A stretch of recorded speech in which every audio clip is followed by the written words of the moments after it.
Hello, ladies and gentlemen, and welcome again to another edition of the What's Going Down podcast. I, of course, am your host, Big Time Jimmy Larson, and I was absent last week, and I apologize for that. So we are going to turn it over right now to the man who took charge last week and ran the show, my co-host, Mr. C.T. Bishop. What's going on, everybody? How are you doing? Of course, it's me, is CT Bishop, and what do we have in store for you this week? Well, first, before we get started, as always, you can always catch us here on this channel. You want to email us? Our email is whatsgoingdowntoday@gmail.com. If you have Discord, we have a Discord server. We have it. So click the invite. Do all of that, right? Also, look me up at Twitter. On Twitter, I'm at Rev Mercado, at REVMERCADO. And those are some of the best ways to contact us, or if go to our Facebook, right, and contact us there. All of that is going to be in the description box below. And let me see, what else do we have? Oh yeah, I got a question. Where can they find you at? Well, you didn't mention your Josue Skits. I know, but you know what? I think they deserve to hear it first, because you know what? When it comes to you always say yours second every week. So. Okay, well, I do have a format, even though we did not go over it, but I will try to keep up with my format here. This part was to plug our stuff. So.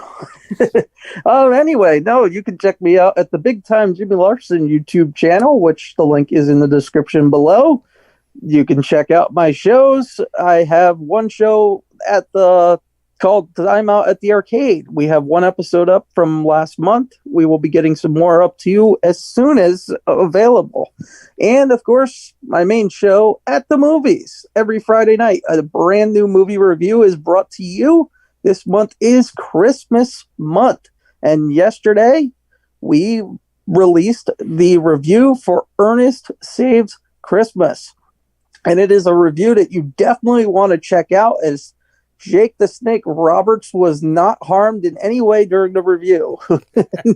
And you want to check that out. But also, next week is a big week for the show, as we will be reviewing National Lampoon's Christmas Vacation. And we reached out to our viewers. Yes, the viewers were reached out to be a part of this video. And we had video submissions sent in, and they will be a part of this review next week. So you do not want to miss out on this. All right. And what about your show now? All right. Yeah. No, I was gonna say, if you want to catch me, my channels. My channels is Josue Skits. That's where I act a fool and I put on wigs and I do a bunch of crazy skits and what have you. And just the other day, I posted, actually, all last week, and I want to I mentioned this briefly. All last week in the Facebook wrestling group that we are in, they had a campaign, and I did their campaign videos for Admin of the Year. That will all be on Josue Skits, and also with a procedure that I had done earlier this week, I did some skits and a story on that, so you can find that. Also, Tuesday Night Tussle. That is where I take fights that people record, and they like crazy, like stupid. They record their fights. Well, guess what? I add commentary and I make them look like idiots. And all of that is in the description box below. But you definitely got to catch the archives, because Big Time Jimmy Larson, he's in the archives, and we were I still can't believe that you were rescued by Santa Claus, man. Speaking of crossovers, you will be a part of that Christmas Vacation review next week as well. Yep. And you also made an appearance in the thumbnail of yesterday's video. Yep. As you and I both, we were in the back of Ernest's sleigh. Well, Santa's sleigh, with Ernest driving. Yep. Oh, definitely. That was some people, they don't understand how how fun it is to just do this. Yes, it's hard work, but it's just fun because you see the final product, and like me and you next to each other. That's how it was, that was just too fun. Yeah, it's definitely a lot of work. I Yeah. don't think a lot of people really realize how much work it is, but especially when I'm dealing with other things. But Yeah. um, are we done with the Yep. plugs? Yep. We're done with the plugs. All right, I want to get into one thing that I was not around last week, so I didn't get to mention it. I want to make quick mention Hmm. about Pat Patterson. I guess you mentioned it on the show last week, Yep. but we lost Pat Patterson last week, and Pat is one of those guys that he's been around so long. He was the first ever Intercontinental Champion. And it's ironic and interesting, by the way, that he won the title in '79 and then he passed away at the age of 79. Wow. So it was like, wow, there 79 is like his magic number, I guess. But Pat Patterson also was the guy who invented my favorite match of all time, the Royal Rumble.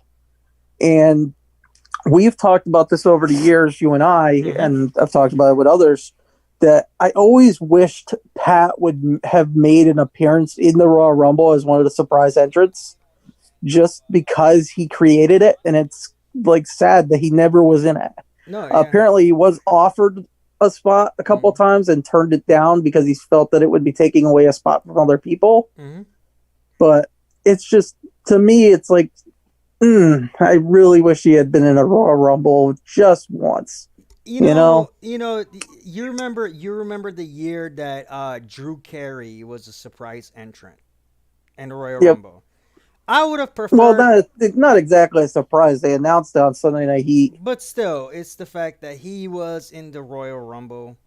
I would have preferred seeing Pat Patterson in there, or Believe it or not, I don't mind that Drew Carey was in the Royal Rumble. I actually like that.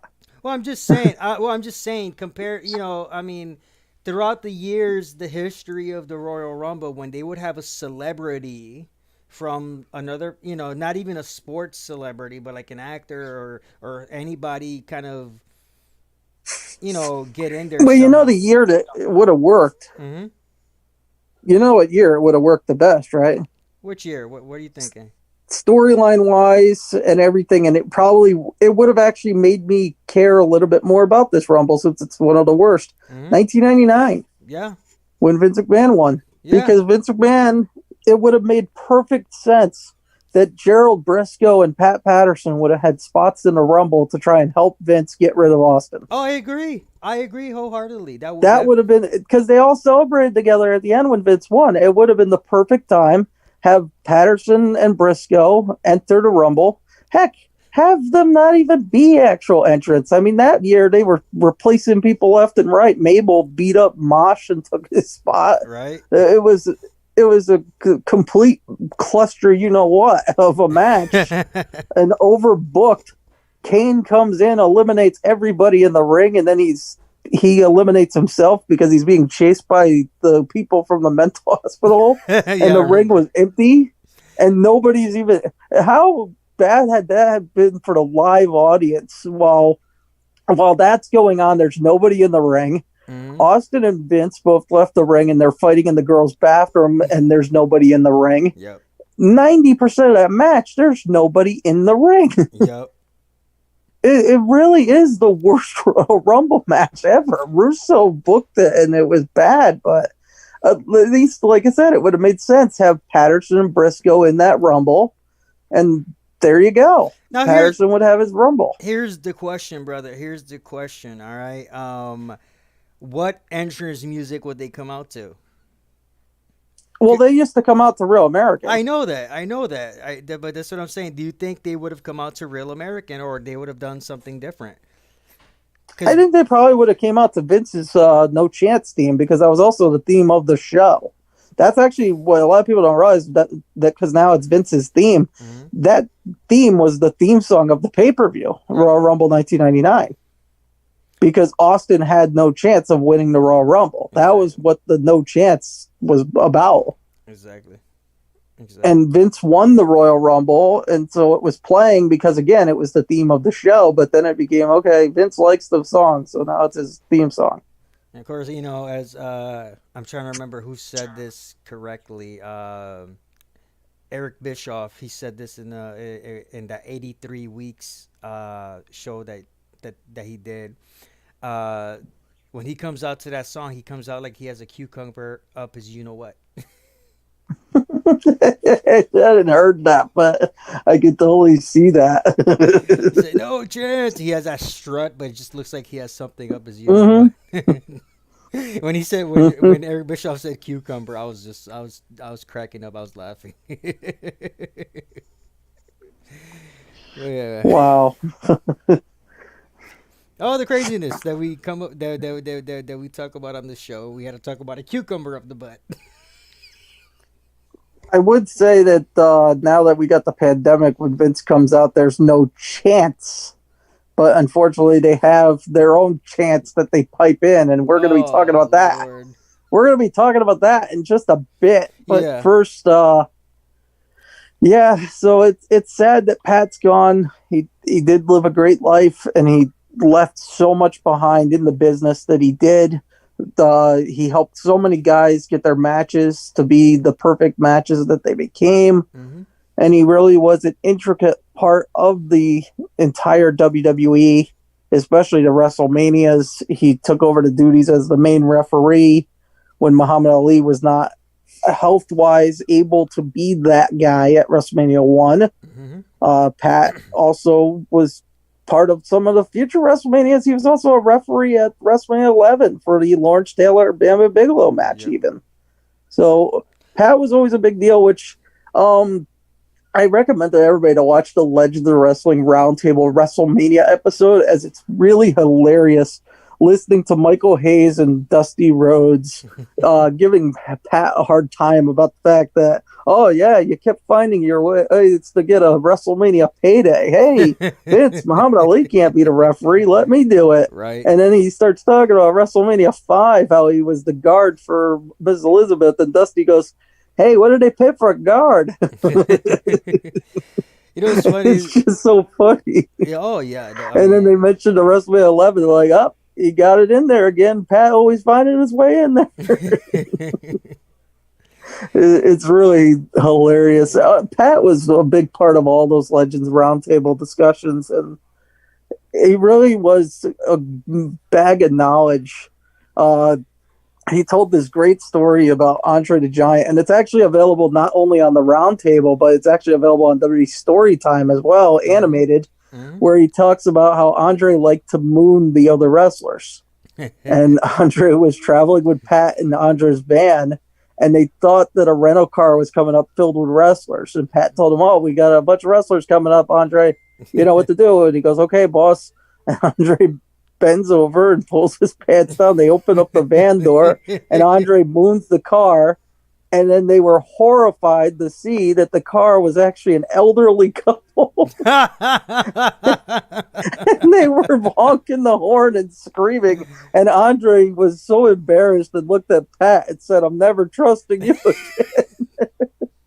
And yeah, it's animated on Storytime, and you actually see like the big cartoon Andre butt and everything. It's absolutely hysterical. Wow. Now, I'm surprised you hadn't heard that. no, the only thing I've heard about Andre the Giant was that when it came to some people that he did not like, he would sit on them in the ring and take a dump. Yeah, I've heard that as well. I heard he That's- farted. I didn't hear he actually took a dump on him. Yeah, he's. I think it was. I think JYD was one of the people that he took a dump on once. But I got. Well, I know a lot of the guys in the past, especially in the AWA, Mhm. they used to smear that stuff underneath their armpits and then put a guy in a headlock for a while.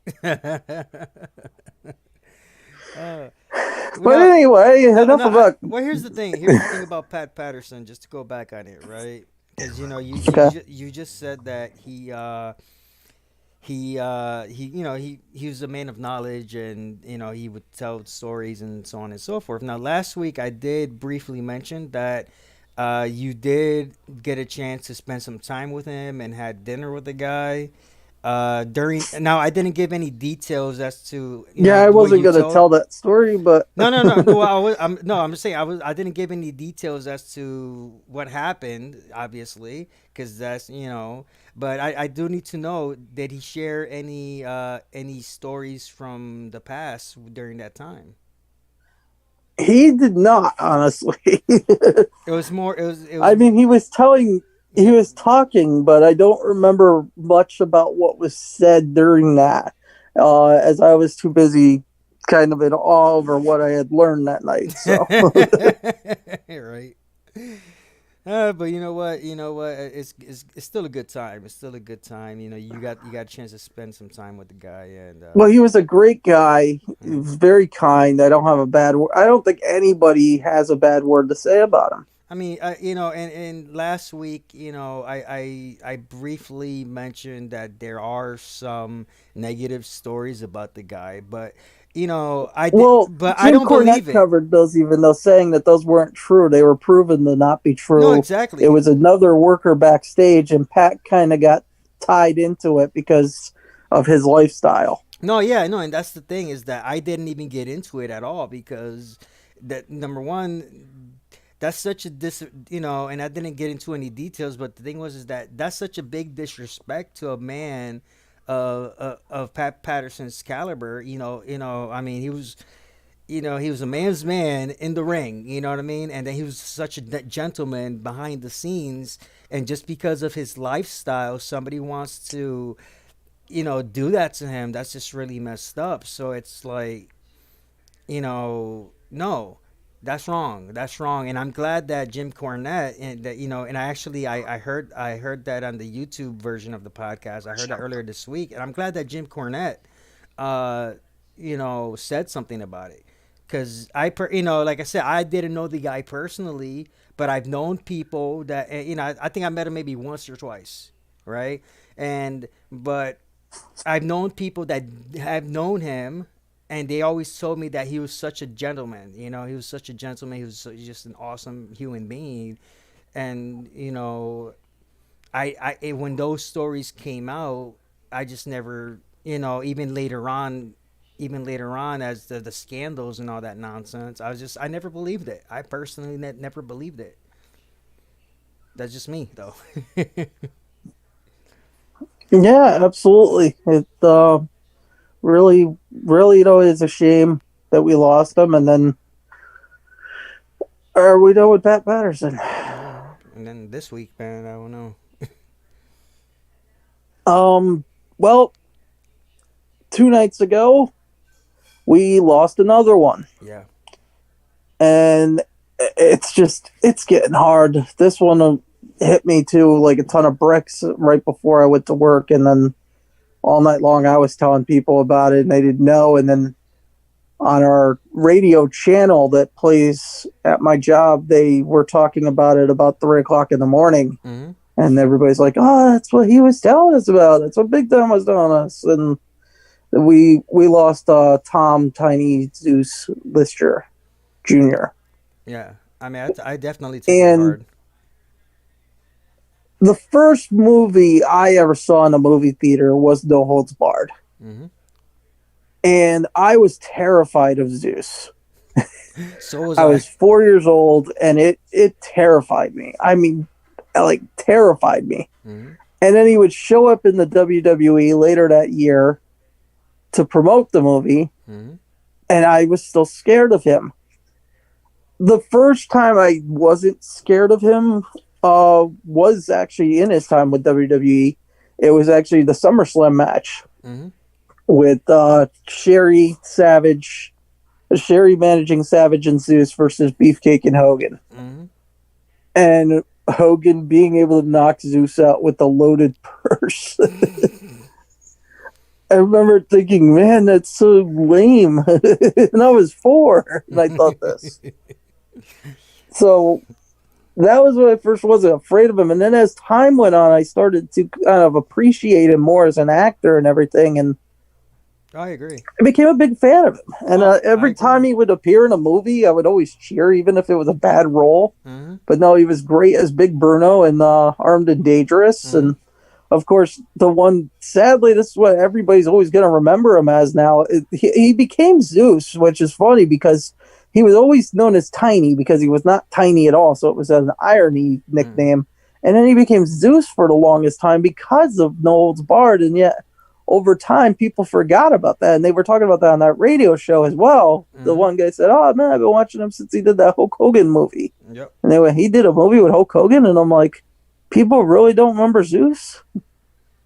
I But mean, no, and it's crazy because like you, like with you, right? It's my first movie with him, was No Holds Barred, and that was the first movie I saw. Actually, not even in a theater, but in a drive-in theater, not in a movie, but in a drive-in theater, which for us was the theater, and but that was the first movie ever, and I mean, on top of that, finding out he was in Beverly Hills Cop 2 when I saw that movie later on in the years, and yeah, I still don't see him in that movie.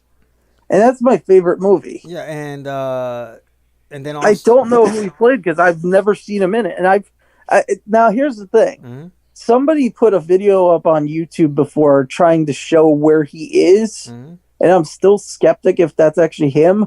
And if it is, he doesn't have a speaking line and he's barely noticeable. He's just walking through the precinct of the police station. yeah, I mean, I think if anything, he had more of a presence in the Meteor Man, which you covered on, Yes, I reviewed that. you reviewed that, but yeah, And of course, yeah, he's most remembered as Debo yeah. from Friday But I also and next remember him. Friday. But I also remember him as President Lindbergh in The Fifth Element. Yeah, I've never seen The Fifth Element, but I did hear that he played the president in that. I mean, it's funny because in most of his movies, he's always played that bad guy, right? That bad guy where like that big thug bad guy type thing. And in The Fifth Element, I mean, yeah, he had that he had that presence about him of like if he gets ticked off or whatever, he's gonna kill you. But just seeing a different side of him was really really awesome. It was just seeing that different side of him of of kind of a character of a person that actually cared about more than just himself, but he cares about a whole planet. It was just really cool to see, and it was just. I mean, there's other movies I see him in, but for me, for me, it was like The Fifth Element. Seeing him in that role, I thought that was kind of cool. That was definitely cool for me. Hello. Yeah, for me, the best one for him though was Little Nicky. Oh yeah, yeah. No, that was fun. Cassius. That was definitely fun. And then he goes into Data Carvey. And then he's finally put in the bottle, and then they all end up in the bottle all through. And he's like, "Hey, nice to see you again, brothers. I'm gonna what both of y'all." And then they get And they'd be shot. doing the mind wrestling. Oh yeah. Oh, that was funny. Yeah, he was great as Cassius. The problem was he was sucked in the bottle so long that he didn't really have a long part in the movie. Yeah, but But even in the short part, you know what I'm saying? It was just like, and a lot of people don't realize he was in the Dark Knight too. yes, exactly. And again, as a prisoner. But But still, he was in there. yeah, he was the guy though with a heart, because they're all like deciding who's gonna blow up the boat, and then he comes along. I'm gonna do what you should have did 10 minutes ago, and he throws the detonator out the window, Exactly. Exactly. and then he sits back down, and it's like nobody's gonna argue with that because Oh, look at exactly. who it is. Oh yeah, but and again, that was just a role. Even though it was a small role, but still, it was just that. It was memorable, yeah. Exactly. He was the good guy. He was that. You know what? No. So I thought, for me, that was just it was an emotional scene. It was an emotional scene for me, and to see that it was him, I was like, wow. You know what I mean? The same way that I felt with the Fifth Element and whatnot, and it was just he was. I think he was a well-rounded actor, in my opinion. Well, he returned in to wrestling in '96. He joined WCW as the Z Gangsta, Hmm. and that was horrible. But Yeah, I don't he even had want to a remember that. match after his WWE run. He went to Puerto Rico and he wrestled Abdullah the Abdullah. Butcher, if you want to call it wrestled. I saw the match. Okay, I saw, if you can call it a match. I mean, okay, as a professional wrestler, okay, and I think we've talked about this in conversation. I don't know if we talked about it on the show, but as a professional wrestler, he was just it's like he didn't have a big move set. He it was just powerhouse, and he couldn't be taken down, and like in this match with Abdullah the Butcher is like he basically did not sell anything, and like every chance he got, he'll do these double shoulder chops to Abdullah, like these double karate chops to his shoulders, and it was just like I mean, as a professional wrestler, I get why people hired him because of the No Holds Barred movie, the fact that he's an actor, big actor, and his name and all of that, and but it was just in wrestling, I don't know, it's I mean, in wrestling, okay, and I think I've told you this before. Yeah, I think I did tell you this before. Okay, during my time in training, uh, the the man who ran the wrestling school, he had his own promotion, and there was talks there, and this was talk, and this is stuff I heard like after the fact. There was talks that they were gonna bring in Tiny Zeus, Lister, and something happened, and it didn't pan out. But I was basically marking out. I was popping big time for just some terms, right? You were Because popping me? no, but I was popping big time. See, not I can't laugh. No, I was Stop popping me, man. okay, so I was popping because you know there would have been a chance that I would have gotten to train with him, because the idea was that and I could be wrong, but this is how I heard it, that he was gonna come in, he was gonna do some training, do a couple shows, and then he was off, and that would have been cool. That would have been cool, but again, it didn't pan out, and it sucks. But it would have been really cool, and sure, it would have been a cool story to tell of, hey, I trained with Tiny Two Sister, and but yeah, no, it was just, but still, but I still stand by my statement of saying that in wrestling, I get it. I do get it. He's a big guy, a big powerful guy, but he could have had a bigger move set, in my opinion. Yeah, definitely. That's my rant. I actually had my opportunity to meet him Awesome. a few years back, but then I didn't Oh. because I did not have a way to get there. Ah. But I did have a friend pick up an autograph picture for me, and I do have the autograph picture. And a few years back, Jack Pacific, Mm, about maybe 10, 15 years ago, Jack Pacific put out a classic figure of Zeus, mm. and I did get that as well, and I'm happy to own that. Oh, that's awesome. That's awesome. Especially now that he passed away, a lot of the memorabilia, eventually it will be worth a lot. Even though with the economy tanking and whatever, but it will be worth a lot. I mean, it's just, I tell anybody that has any the Zeus memorabilia or any autograph picks, keep them. It's just, these are mementos that, of a time, of what have you. You know what I mean? So it was just keep them. Do you think WWE will do put him in the Hall of Fame, or do kind of like I highly doubt it. I've said before, though, that he should be in the celebrity wing. yeah, definitely. I mean, you look at some of the other guys in there, Hmm. and He's done a lot more than Drew how is Carey. Zeus not in there? But At the same time, how is Cyndi Lauper not in there? No, yeah, I agree. I agree. You know, you got to remember Cyndi Lauper. I mean, and people want to know, okay, why does Cyndi Lauper deserve to go in there? Okay, well, she's done a lot for a Well, lot. without Cyndi Lauper, there wouldn't be at WWE right now. Exactly. She was the main. She was the main like promoter, pretty much. She was Her and using her. Dave Wolf, they got Yeah. that whole deal secured with MTV. Exactly. Exactly. Exactly. So and Cindy is a huge part of wrestling culture, and a huge reason why wrestling succeeded is because of Cyndi Lauper. exactly is and it's like And let's face it, you know what? WrestleMania was not sold on Hulk Hogan. No, it wasn't. Nobody knew Hulk Hogan. They didn't care about Hulk Hogan as much yet by WrestleMania 1. In fact, people actually were not. I wasn't old enough to remember, but I watched back old videos from Mm-hmm. people promoting WrestleMania, and they're like, "Oh yeah, we can't wait to see Mr. T." They didn't Mm-hmm. care about Hulk Hogan.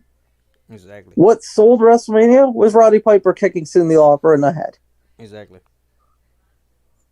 So You know there you what? go. I'm Piper used that all the way up until the time he died. Did right. people pay to see Hulk Hogan, or did people pay to see Roddy Piper get beat up? Yeah, right. You know what? You know what? I do know. I do. You know. I let me. I, y- we know the same guy. We know the same guy that knows Cyndi Lauper. Let's see if there's a way to get her on the show. That would be a cool thing, and I think I know who you're talking about, Mr. BR. Yep. Exactly. Exactly. He knows a lot of people, so let's get I'm a him on. huge Cyndi Lauper fan. Oh yeah. Oh yeah. So, I'll definitely be popping big time. and by the way, speaking of getting people on this show, we've got to work on getting Martin Cove, because I don't know if you've seen, but the CKK kid, he just Oh had Martin yeah. Cove on his show. They And just I went, why? yeah, How did he get Martin Cove? and here's another here's I mean I can't take this guy And he knows seriously. nothing about Martin Cove either. Did you Yeah. watch this interview? Yeah, he even said, he basically said even before anything that he didn't even know that he didn't watch Karate Kid until after he started watching Cobra Kai, and then Yeah, he knows nothing about Martin Cove besides Cobra Kai. He doesn't know about Martin Cove being in Rambo and any other all these movie different things that could be discussed or with Martin Cove. show. I want to discuss. I even want to discuss the recent movie he just did, VFW. Yeah, I mean, and there's this show that he's on as well, and or that he was on, before Cobra Kai, and like, oh my gosh, talk about that, talk, like get some details, man, like, but again, he doesn't know Jack, he's just some fanboy, whatever, and and it's like how in the world, and how in the world he has so many. And this, I'm not being better. This is just me actually asking the questions. How in the world does he have so many people on his, following his channel when he doesn't know jack squat about anything? Yeah, exactly. It drives me crazy. But yeah, the fact that we were talking about before how we wanted to get Martin Cove on the show, and then he got him, and I went, wait a minute, How? what? Yeah, you know what? I'm gonna look that up. I'm gonna look it up this week. I'm gonna look if there's a way to do it. If there's a way to do it, we're gonna do it. We're gonna do this, like with video. You know what I'm saying? Not audio podcast, video podcast. We're gonna be like, yeah, he's on our show. Thank you. You know what I mean? We have to. I gotta look that up. I gotta see how this. Who do I have to talk to? Which one of his people do I have to talk to get him on the show? Yeah, I agree. Because no, but it's and this week, and it's funny because this week the new trailer for Cobra Kai came out. Yep, season 3, which the trailer really didn't give us any new information that we didn't already know. Well, other than the fact that Kumiko is gonna be in there. I mean, we Yeah, knew. but we already knew that. No, we knew about Chosen, and the only thing that gave us a clue about Kumiko was that picture that her and Chosen took together, but it wasn't anything like set in stone. It was just kind of like people were geeking out because they were in the picture together. That's about it. Like kind of reliving the Karate Kid 2 scene. You know what I mean? But okay, okay. And if we go back to the trailer, okay, if we go back to the trailer, um, what you call it? And this is what really ticked me off with what this guy said. Okay, he's like they're in a courtroom scene. No, they are not in a courtroom scene. This is like an auditorium or something. Since when do courtrooms have stadium style seating? Seriously, I guess in Hollywood they do. no. Give me a second to rant on this. Okay, since when in the world do courtrooms have stadium style seating? Okay, and he's just like, oh, they're in a courtroom scene, and they're in a courtroom, and it must be for Robbie because Robbie got arrested. No, you nitwit. You no, it is not a courtroom. Okay, think about it. If they just recent, if they because in the same trailer they show the conversation with Daniel and Johnny, where Daniel says we got to work together to fix this and whatever. Okay, well, guess what? There must have been some kind of announcement, some kind of parental meeting, parental staff meeting, PTA type thing, or what have you. And I mean, again, this guy, he wouldn't know anything about this, but me being a parent and I've been to a few meetings and what have you, and been, this is not a goddamn courtroom thing. Okay, they are not at court. Period. Yeah, there's And in the comments section below, all these people are agreeing with me, saying this is not a court. This is not a court. Since when did the courts have stadium style seating? And throughout all of them, and I purposely went down the comment section, and on everyone that said that in capital letters with exclamation points, I put thank you. I can tell you one thing though. There is one time that a courtroom has stadium seating, and this young punk, this may be the only time he's ever seen a courtroom in his life. The Ace Attorney video game series. That's about it. I'm telling you, that's probably what he's seen, and he thinks that that's how court works. I mean, come on, I don't know. Maybe he's like maybe he's mistaking court for like what you see on TV when like the Congress and all that stuff. When they're doing their hearings, like when Congress and the legislator, that you'll see that they have like stadium style seating for certain parts. And I've been to the state capitol over here, and I've been to where the Connecticut legislators where they do their thing, and yeah, they do have, but that's not a court. That's not a court. So, maybe he's mistaking it. I'll give him the benefit of doubt of saying that he's mistaking it, or I'll go with what you just said from the game. That's all he's seen from the game. He doesn't know any better, so he thinks, oh, all courts. Like, sheesh, even the O.J. Simpson trial didn't have stadium seatings. No, right? And that would make sense too because OJ was used to being in a stadium. Shoot. Seriously, this kid really, really. I don't know how anybody takes this kid seriously. I don't know. Every time he tells his stories, even, I just want to hit him. Just go through if it was you remember how in the cartoons when we were kids, right? The cartoons, they're watching TV. That they if they're making a bad remark about what they're watching, the person gets out of the screen and just punches them or something, or they can go through the phone, and like the fist goes through the phone and punches. I wish we were able to do that, where I could just reach through the screen, grab this kid by the neck, and wring him out and be like, "You stupid little punk." Yeah, I agree. I'm sorry, but I'm very passionate about my stuff. Okay, man. But speaking of stupidity, Yep. we gotta talk about what happened last Sunday night. Yeah. Did you watch the two War Games matches? Oh Lord. I guess you did. I'm gonna say this. I'm gonna say this. Okay.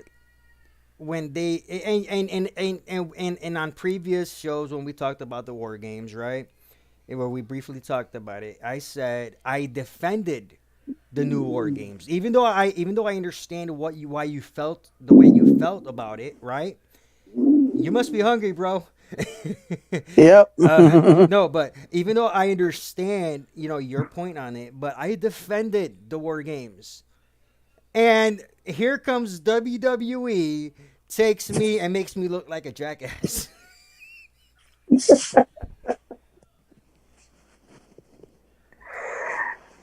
For crying out loud, man. I mean, don't I get me told you, wrong. man. I told I you. mean, don't get me And wrong. now, I was happy with the women's one a little bit, okay? I was not as disappointed with the women's one compared to the men's. But still, they made me look like a complete jackass. what is up with the little platforms at the center of the top of the cage for them to stand on?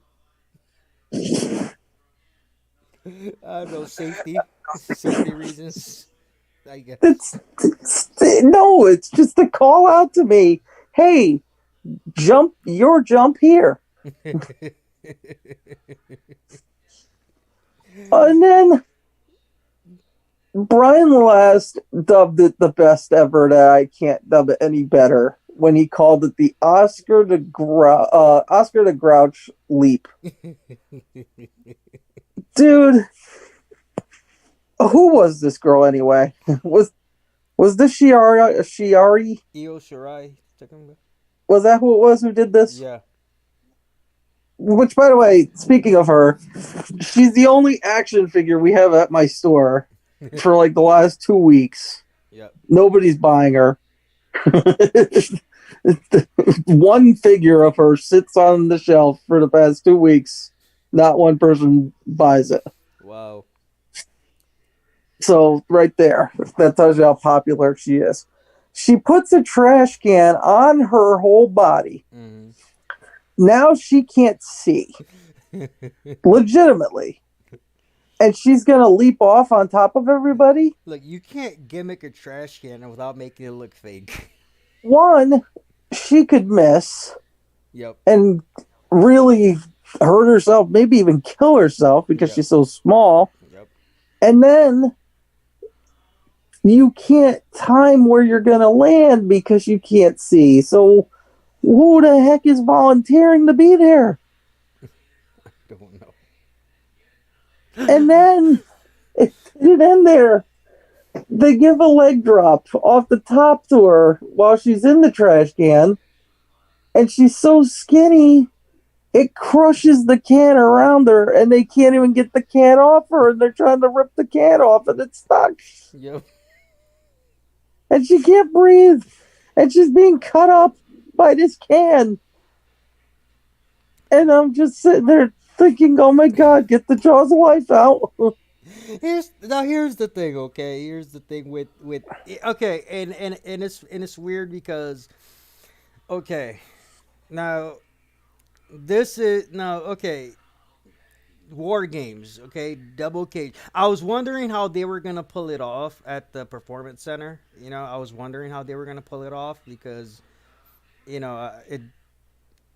obviously they have enough room for more than two rings in the performance center, but the way they have set it up as the arena and all that, it's with all the lighting and everything. But my thing is, okay, with the war games, it is supposed to be kind of the end all be all of whatever feuds going on. That is what the original intent of the war games is. Okay. Now, my question is that because of the setup, right, with the shark cages and all that, it's like and this happens every year. This happens every year from the first War Games of NXT till now, where all of a sudden the last couple of people that are going in whatever team it is, the last couple people who are going in to enter the war games, they gotta bring weapons. They gotta throw in trash cans or ladders or chairs or something. Why? Well, the first time that weapons was really brought in was in TNA when they did the what was it called? The lethal lockdown? Was that what they Yeah, called it? yeah. They did the lethal lockdown matches, which was basically war games, one ring. At least they had a roof, Hmm. but not at first. The roof would lower down once everybody was in, Hmm. and it would have weapons attached to it, and you could reach up and grab the weapons and use them. Hmm. I think that's where the weapons started in the war games. Probably, but if with I Oh, mean, actually, no, I'm wrong. War Games 2000. one of the Russo bookings. Yes, the one on Nitro, Yeah, which was won by Russo, by the way. yeah. But still, why? You know, I don't get it. I mean, this is supposed. I mean, I get. I guess I get the thought process. Maybe one war game every couple of years. Bringing somebody just brings in a weapon somehow or whatever because they're so ticked off. They want to beat the ever loving heck out of whoever is they are facing. You know what I'm saying? Their team is facing or whatever. But as far as in and I'm gonna say it again with from the first war games of NXT to now, there's it's always the same thing. It's always the same thing. It's always the last couple of people from the team that are going in there. They're gonna bring in a weapon. It makes no daggone sense to me. That if this is supposed to be the end all be all of let's see who's the better team, damn it, just be the better team without having to use daggone weapons. Well, the thing is, too, every single one of these War Games matches, Mm-hmm. nobody seems to have any real conflict going on going into it, Yep. and nobody has any regard whatsoever for safety of not only the others but themselves. Yeah. Ember Moon, which by the way, I love Ember Moon's finish the way it looks somewhat, but that finish is so dangerous, even on its own. Mm-hmm. When she leaps off the top into and catches them into like the twisting stunner. Mm-hmm. Do you realize how easy that move can break somebody's neck? Yeah. Do you realize how easy they can break somebody's neck by doing it over a chair Yeah. in the war games? Yeah. And that's what she did. And everybody's like, oh, God. And then there, people online were actually like, well, the fans loved it. They were chanting holy. And I said, What there's no fans? fans cheering. It's pumped in. That's the thing. There's no fans. It's a virtual crowd for the most part. I mean, oh my gosh, it's and I mean it's like they they're turning it into the indie spot fest. That's what it is. Well, it Perfect. was really distracting, the pumping noise during the men's match. Yeah. Like, especially when Pete Dunne was, like, beating somebody up. I don't even remember. But they were piping in these boos that just didn't go well with what you were seeing. Yeah. So just stop pumping in the noise. Use the actual virtual crowd. That Or just don't have a crowd at all. Yeah, but they did that and that didn't work that well. You know, I mean, I'm like, look, they were better off in the they were better off like what they were doing in the beginning of just having former people who are training at the performance center be the crowd. Even now with NXT, they'll have some, some people of the public, they'll get tested and make sure that they're okay, to go and all that. But if you're gonna have I mean, they did have a crowd. They did have a crowd. You didn't see them in the beginning, like during the pre-shows and stuff like that, but they did have a crowd. So use the actual sound of the people that are there. Get some mics, put them in, because they separate people into little pods, right? They separate people into little pods all around the ring. Get some mics, put it right there where they're at. You know what I mean? Use the actual noise. Because they're recording audio. They're recording audio from the virtual crowd. And use that. Use that. That's it. I mean, having the ambience of the crowd booing, cheering there. If you're piping it in, uh, and it makes no daggone sense why the boos are being piped in, or the cheers, or the holy what. It takes away so much from the show. Use what's there. It's very annoying. It's just I can't take it seriously when they're doing that stupid piping. It's It's like, like when yeah, WCW was trying to add the Goldberg chants. yeah, yeah, It's the same thing. exactly. I agree. It's like, right now I'm halfway expecting it. I'm halfway expecting it to make where they're gonna make it into look like a video game. Player one, it's like player one, Adam Cole versus player two, Johnny Garbiagiano. Yes, I said it wrong on purpose, but it's Johnny like, Sandface. but seriously, it's like if they're gonna pipe in, I mean, come on now. It just reminds me of like when I'm playing the video games. It's like player one, boo yay, and then the random commentary. Oh my gosh, and the crowd is going wild. Blah blah blah, and but no, but it's just and then on the men's war games, I mean, Pat McAfee pulls out tables with every single member of the Undisputed Era's names on the tables. yeah,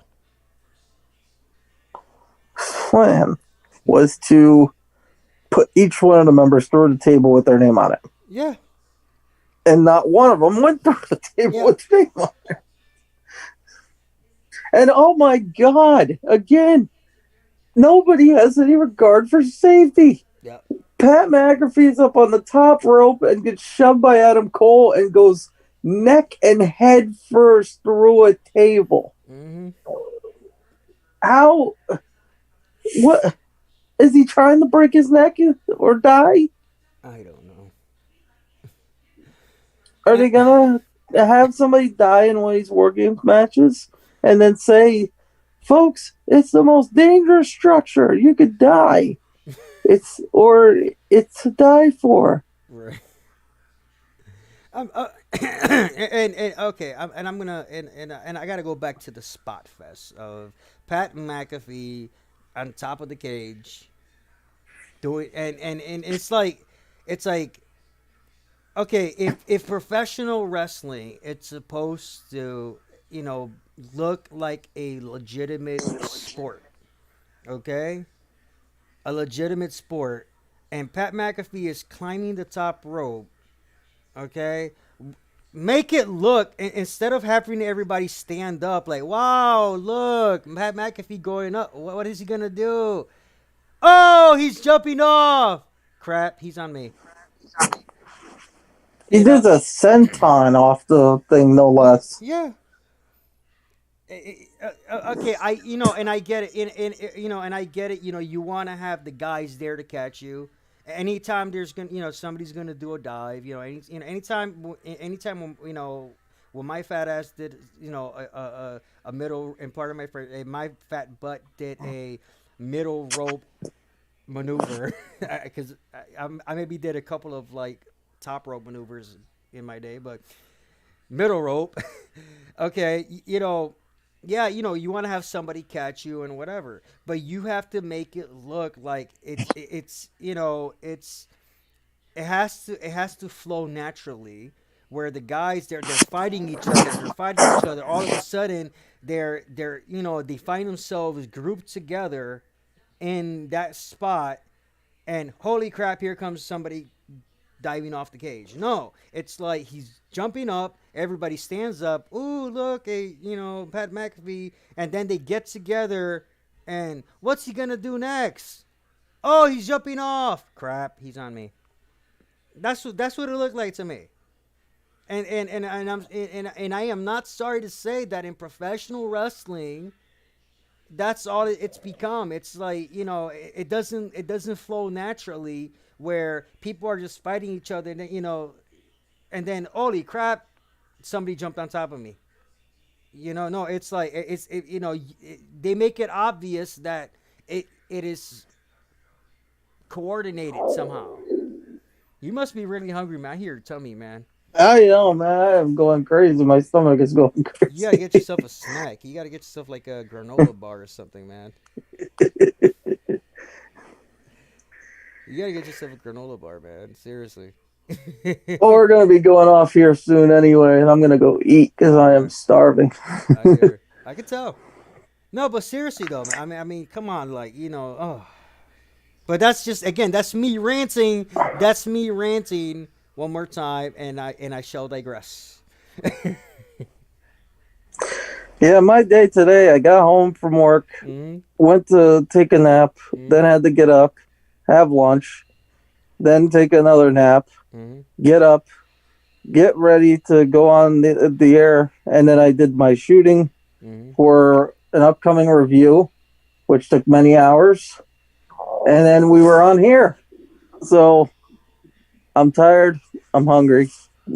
Yeah, I could tell. It, Well, with all it's the gonna hours you be work, getting easier as time goes on. yeah.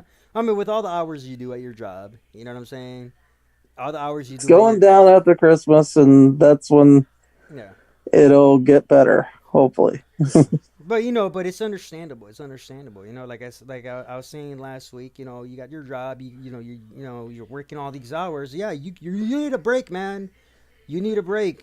So it was like, it's like it's understandable. Yeah, you're gonna be tired. You're gonna be hungry. You got so much that you do. You do so much as it is. You know what I mean? So it's like it's understandable. And if anybody doesn't understand it, then I don't know what to tell them. It's like, go get a job and try working your schedule. Try doing everything that you do. You know what I mean?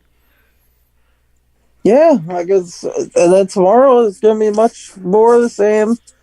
Got some Christmas shopping in the morning instead of sleeping. And then some time with my nephew, and then Yeah, gotta try and get as much sleep as I can because I gotta go back to work again tomorrow night. yeah. He's adorable. That's all I gotta say about him. He's adorable. Yeah, but But you're with him all the it's time. rough. Oh, and by the way, Yep. AEW action figures. Yeah. I think I figured it out. Yep. I don't think that they've ever produced more than one set to go to a store ever. And they want it that way so that they can lie and tell everybody that their action figures are so popular, they're always sold out. Doesn't surprise me, man. Because I have been here now for a few weeks and we still have never gotten AEW action figures. Mhm. We've gotten the belts and the rings, but we've never gotten the action figures. We have spots for them, but we've never had them. Hmm. Doesn't surprise me. So I think it's a trick on their end to tell everybody that they're so popular that their figures are always sold out. Yeah. Yeah, it doesn't But if that were surprise the me. case, I'd be seeing them. No, yeah, it's true. I agree with you, man. I agree with you.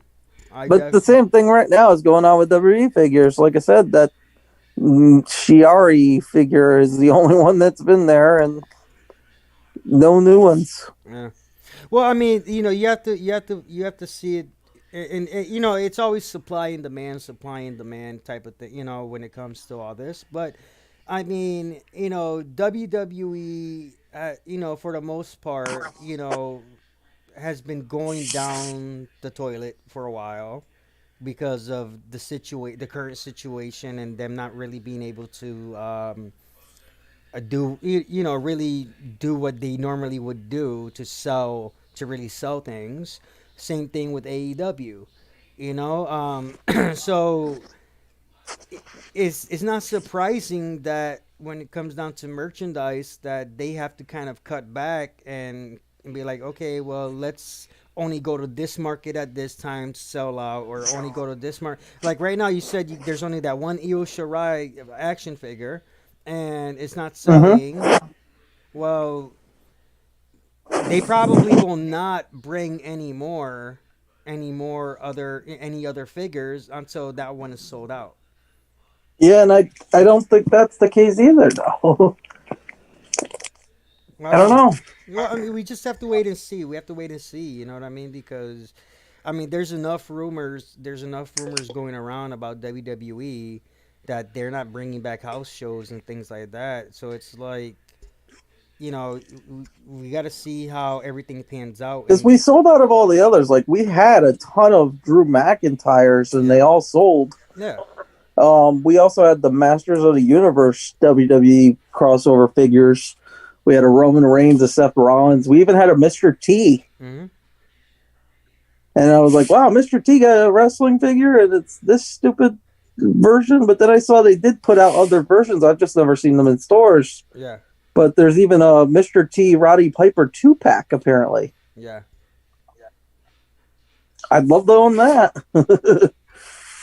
Yeah, no, it's just we just gotta And I bet wait and Piper, if see. he were still here, he would be upset to be sharing packaging with Mr. T. Oh yeah, oh yeah. Piper hated tea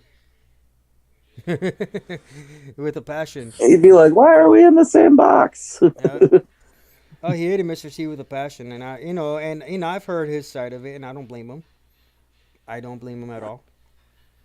If anybody wants to know what Piper feels about Mr. T and why, you gotta really look that up. But I don't blame him. Or you can watch the Legends Roundtable Celebrities episode because he goes into long detail on there about it. Yeah. And that's on the WWE Network for $9.99. And if you act now, you get the WWE. It's free for the whole month. Well, actually, there's a free version of WWE Network, and it's on that free version as well. Oh, okay, okay. I didn't know it was on the free version. Yeah, the roundtables are on the free version. I'm gonna have to- Yesterday, the roundtables disappeared for a little bit, and I got worried and upset because I love rewatching them, and Mhm. then they were back like 10 minutes later. Yeah, they're probably doing an update to the system. I don't know.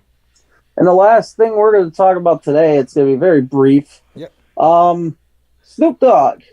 Yeah. He's turned his back on the WWE and he's going to AEW. I wonder how that's gonna turn out.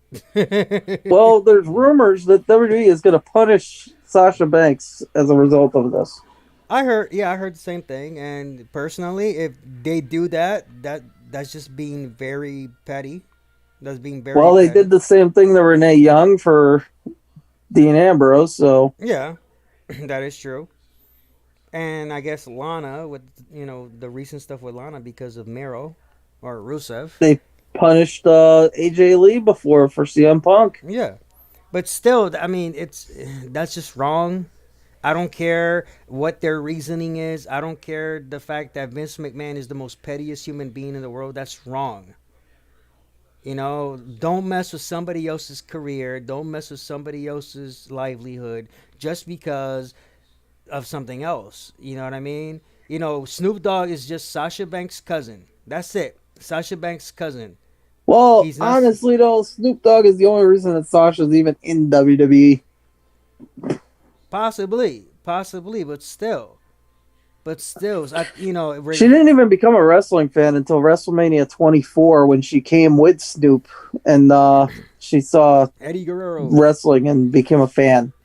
Yeah, but still though, it's the fact that she, regardless, even regardless of that, regardless of the personal feelings that people may have because she might be rude to some fans or whatever, but she's bust her tail. And one way, I mean, whether or not you like her as a wrestler or not or whatever, but she's hung in there, long, better than some of these back in the day with the divas that they were just models trying to play wrestle. You know, Sasha's really whether anybody feels right that she's a good wrestler or not, but she's hung in there, and regardless of anything, any personal feelings I may have, due to any stories that I've heard about her or whatever, I still show her and give her all that respect for busting her tail the way she has. Yeah, okay, she couldn't break the table at the Hell in a Cell versus Charlotte Flair, but still, Well, the reason for that, right? they didn't gimmick it.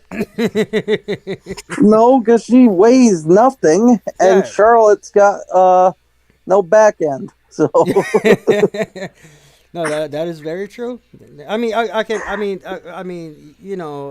come on. You're gonna put two women who weigh less than 2 pounds, soaked and wet, to go through a table, and you don't gimmick it. Of course, it's not gonna break. Sheesh. And then of course. Charlotte went for a flying butt bump once and lost her butt. Well, she should have gotten implants like she did with her chest, but that's another story. Which apparently Carmella just did. And it also looks like she did Botox too. I haven't seen it, so Okay, she got some implants in a couple of spots. That's what I was able to tell from watching on SmackDown. And then when I saw her face, it looks like she had Botox. Okay, whatever. it's similar to what Dana Brooke did then. Yeah, yeah. And then of course she does this dance and everything. They showed for her entrance, and it's just a silhouette, and I'm like, who in the world is that? Because the body looked kind of off. Like it didn't look like a natural body. It looked like it was just silicone or whatever. And they dropped the cloth, the curtain, to reveal those Carmella. I was like,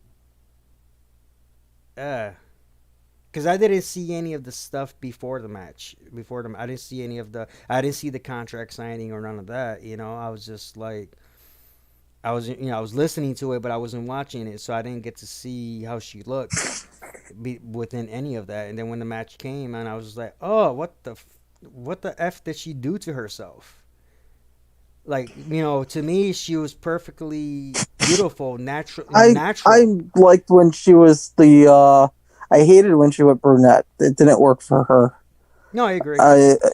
I liked when she was the blonde coming out to the Fabulous. Yep. That was the best version of her. I agree.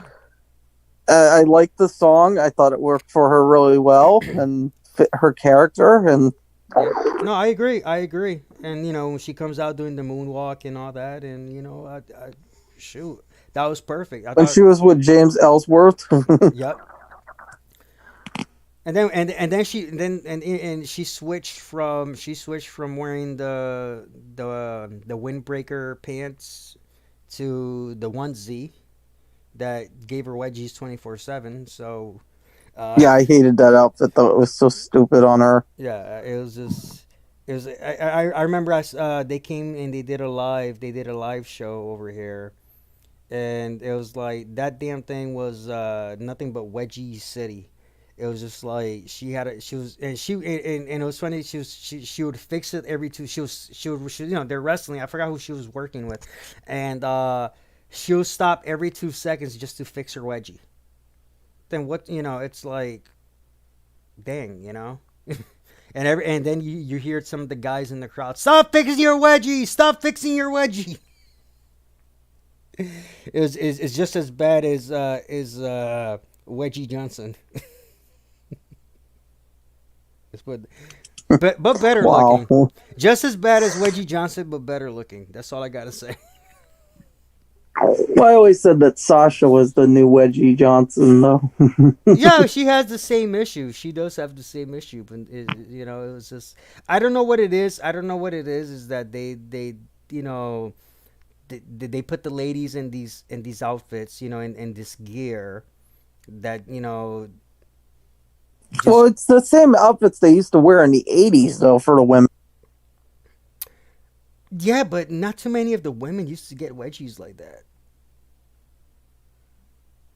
Wendy Richter had the pantyhose underneath to prevent it, Yeah, and most of them did. yeah. Most of them wore leggings and stuff underneath to prevent that. Oh yeah, oh yeah. Even now, I know Sasha Banks. She wears it. Charlotte Flair wears it. I don't know why, because she doesn't have a backside. Uh, Carmella definitely wore it. I don't know if she wore it with her new gear that she has now. Most of the women do, with some exceptions, like Shotzi Blackheart, because she wears the fishnets and whatever. But that's still something compared to like the nude color leggings or tights that they would wear. Like even Naomi wears it. You know what I mean? And it's just, but that's respectable, and I like the fact that they're doing it, because before that, before women's wrestling actually came back, and it was the time of the divas. It's like these divas, there it was just all TNA. You know what I'm saying? Yeah, for a while, that's what was going on. And it was Eva Marie and the Bella twins. And speaking about Eva Marie, they're gonna bring her back. Yeah, I've heard that for a while now. Not good. No, it's not good. I'd rather see. I would rather see the Bella twins come back, have one last Oh, they'll run. bite your tongue on that one. Come on. No, let's put it this way, okay? At least the Bella twins, no matter how much they sucked, at least they put it. At least they put in the work. You know what I'm saying? Eva Marie, she was just, again, TNA, just flaunting around. She never did anything. I respect the women's wrestlers. The women's wrestlers, I respect them, because they put, even if they sucked, but they're putting in some hard work. You know what I mean? They're trying to give a good show. These divas, TNA diva type things. It's like all it is just, I want to be seen because I want to be an actress one day. Woo! I can't respect that. I've shared too many locker rooms with some awesome female wrestlers. To and I've trained with a few, and and a couple of them are in the WWE now, and uh, but I have too much respect for women in this business to accept not a TNA, a TNA diva, model, only wanting to be there for fame and not put in any actual work. I've worked against some excellent female wrestlers. Don't I have too much respect for women's wrestling to to see that nonsense, that crap on TV of, like from Sable and Eva Marie and this, that, and the other, all because they're aesthetically pleasing or whatever. No, screw that. I'm sorry. I agree. But I think on that note, I think we're going to go home on this one. Yeah, you're tired. You're hungry. Yep. And I got some things to do in the morning. And just a quick shout out to Melissa and to Mary for joining us on the show, and anybody else that's listening, because they both commented. So I want to give them a shout out. Sounds good. Yep. Shout out away. Okay, so on that, I mentioned earlier, I was going to segue going up earlier when I was talking about going down, but that didn't work out. So we'll see you next week to see what indeed is going down on the What's Going Down podcast. So until next week, sayonara.